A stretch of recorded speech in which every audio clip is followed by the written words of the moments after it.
When China and the US work together, it can have a global impact, like the historic climate change deal inked last November in Beijing. And as the visit by President Xi is in full swing, both US and Chinese officials see more potential.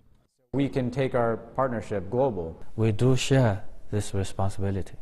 Aside from this global responsibility, when national interests are at stake, however, there are tensions. China maintains the US is trying to insert itself into South China Sea sovereignty disputes in support of its allies, and Beijing continues to warn the US about close-in reconnaissance flights off the Chinese coast. The US accuses Chinese interests of industrial cyber espionage and has threatened sanctions, and both sides complain about the lack of access to each other's economy.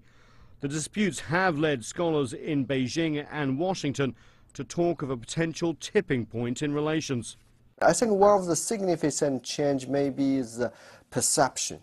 In both sides, both countries, there's quite some people, their perceptions to the other country has experienced some quite significant change.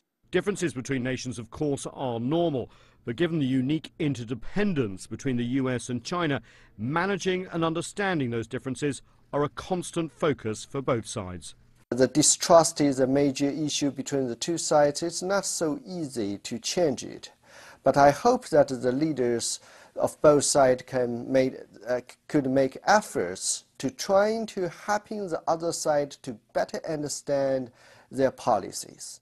Both Beijing and Washington have spent a lot of effort recently in managing their differences. Increased military-to-military contact, for example, has actually led to a decrease in tensions in the East and South China Seas. And it's hoped on this trip there'll be rules of the road established for cyber security and also greater cooperation when it comes to managing the global economy.